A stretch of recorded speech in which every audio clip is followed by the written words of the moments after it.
কেন্দ্রে ভারতীয় জনতা পার্টির সরকারের 12 বছর পূর্তি উপলক্ষে এবং দেশের প্রধানমন্ত্রী নরেন্দ্র মোদীর দীর্ঘায়ু সুস্বাস্থ্য কামনায় বুধবার বিশেষ পুজো অর্চনার আয়োজন করে 35 বিলোনিয়া বিজেপি মণ্ডল। বিলোনিয়া শিশু উদ্যান সংলগ্ন অভয়া কালীবাড়ি প্রাঙ্গণে অনুষ্ঠিত এই কর্মসূচিতে দলীয় নেতাকর্মী ও সাধারণ মানুষের ব্যাপক উপস্থিতি লক্ষ্য করা যায়।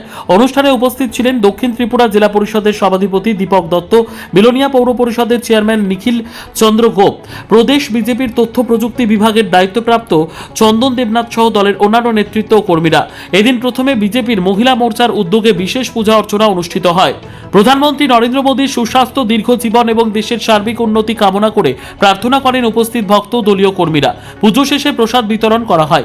পরে সাংবাদিকদের মুখোমুখি হয়ে দীপক দত্ত কেন্দ্রে বিজেপি সরকারের গত 12 বছরের বিভিন্ন উন্নয়নমূলক কর্মকাণ্ডের কথা তুলে ধরেন। তিনি বলেন, প্রধানমন্ত্রী নরেন্দ্র মোদীর নেতৃত্বে দেশ অবকাঠামো উন্নয়ন, ডিজিটাল পরিষেবার সম্প্রসারণ, জনকল্যাণমূলক প্রকল্প বাস্তবায়ন, কৃষক ও সাধারণ মানুষের কল্যাণে একাধিক পদক্ষেপ গ্রহণ করেছে। পাশাপাশি আত্মনির্ভর ভারত গঠনের লক্ষ্যে সরকারের বিভিন্ন উদ্যোগের বিষয়ে তিনি বিস্তারিত আলোচনা করেন। ধর্মীয় ও রাজনৈতিক আবহে অনুষ্ঠিত এই কর্মসূচিতে মহিলা মোর্চার সদস্য, স্থানীয় বাসিন্দা এবং বিজেপি কর্মীদের উল্লেখযোগ্য উপস্থিতি ছিল। অনুষ্ঠানে উৎসব মুখর পরিবেশের পাশাপাশি প্রধানমন্ত্রী ও দেশের উন্নয়নের জন্য শুভকামনা জানানো হয়। তখন ভারতের পরিস্থিতি কি আর আজকে কি? আজকে ভারতের দেখুন, ছোট্ট আকারে বলি, আজকে ভারত 10 নম্বর অর্থনীতি থেকে 4 নম্বর অর্থনীতিতে গেছে।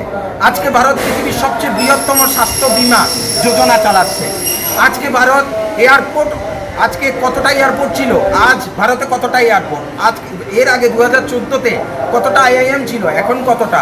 আজকে বিশ্বের অর্থনৈতিক পরিস্থিতি তো জানি, জাতীয় সড়কের ক্ষেত্রে দেখুন প্রতিটা জিনিস, আমি এখানে বিস্তৃত বিবরণ দিচ্ছি না, আপনারা সাংবাদিক মহোদয়রা আছেন যারা জানেন, আপনারা শুধু ChatGPT-কে বা AI-কে জিজ্ঞাসা করবেন, দেখবেন 2014-র আগে আর 2014-র পর, মানে 2026-এ এই প্রধানমন্ত্রী মোদীজির সময়কালে ভারতের আর্থসামাজিক সাংস্কৃতিক উন্নয়নে কি ডেভেলপমেন্ট হয়েছে, কি বিকাশ হয়েছে।